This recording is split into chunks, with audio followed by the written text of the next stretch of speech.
By 10:30 in the morning, all 8 autopsy tables at New York City's office of the Chief Medical Examiner, known colloquially as the OCME, were in use, as the team tried to catch up with demand.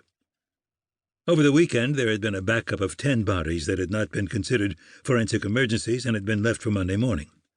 Besides those 10, 6 new cases had come in between late Sunday afternoon and early that morning. Table number 1, the table farthest from the stainless steel sinks, had seen the most action. This was the table favored by Dr. Jack Stapleton. Since he was almost always the first doctor in the pit in the morning, he got to choose his station, and he always told Vinnie Amendola, the mortuary tech with whom he usually teamed, to nab it. Situated at the periphery, it was a little bit separate from the main commotion in the autopsy room when all the tables were in use. At that time, Jack was already starting his 3rd case. Most of the other tables were still on their first. "So," Jack said, straightening up. He had just carefully shaved away the blood-soaked, matted hair from the right side of the victim's head. He had been very careful not to distort the wound he wished to expose. What was now obvious was a completely circular, dark red to black lesion an inch or 2 above the woman's right ear, surrounded by a narrow circular abrasion. The patient was on her back, with her head rotated to the left and propped up on a wooden block. She was naked, and so pale she could have been mistaken for a wax museum model. "Is the entrance wound round or oval?" Jack liked a didactic style and frequently used it even when other people weren't listening, as often happened when he was working with Vinnie. Vinnie had a habit of zoning out on occasion. But this morning Jack had an attentive audience.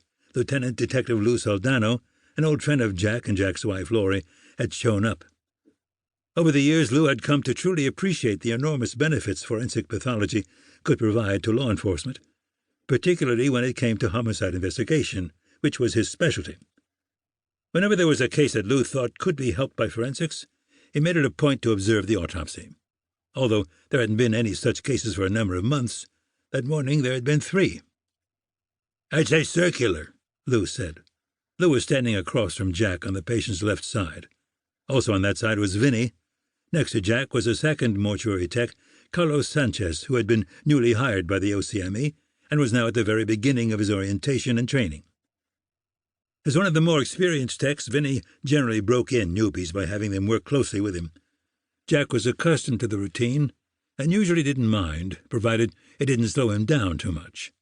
Jack was one of those people who didn't like to waste time and had little patience for incompetence. So far, he wasn't all that impressed with Carlos. It wasn't anything specific, more an attitude thing, as if the man wasn't all that interested. "I agree," Jack said. "Vinnie?" "Circular," Vinnie said, rolling his eyes. Vinnie and Jack had worked with each other so many times over so many years that they could anticipate each other. Vinnie knew that the tone of voice Jack had used strongly suggested he was about to start a teaching session, which invariably meant the autopsy would end up taking considerably longer than otherwise, keeping Vinnie away from the coffee break he always took after the 3rd case was over. Vinnie was a coffee addict, and his last cup had been just after 7 that morning. "Mr. Sanchez?" Jack asked, ignoring Vinnie's mild acting out. "Huh?" Carlos blurted. Jack turned to look into the eyes of the new hire, just visible through the man's plastic face shield. "Are we keeping you from some other, more interesting engagement, Mr. Sanchez?" he asked sarcastically, but then let it go. He turned back to Lou. "It is definitely circular, meaning the bullet entered perpendicular to the plane of the skull. More apropos, it is certainly not what is described as stellate or jagged. Now, do you see any stippling around the periphery of the wound?" The little red dots in the skin that sometimes surrounded gunshot wounds resulted from gunpowder residue emerging from a gun barrel along with the bullet. "I don't see that much except on the ear," Lou said, trying to be optimistic. "There is a bit on the ear and also some on the neck," Jack said, pointing. "Obviously the full head of hair absorbed most of it." "I don't think I'm going to like where you're going with all this," Lou said. The victim was the wife of one of Lou's detective colleagues, who also worked out of the NYPD's homicide division. Jack nodded. There was no doubt that Lou had become quite forensically knowledgeable over the years of their friendship. "There's more. Let's use a wooden dowel to align this entrance wound above the right ear with the exit wound below the left mandible." Vinnie handed Jack the wooden rod he had leaned against the autopsy table.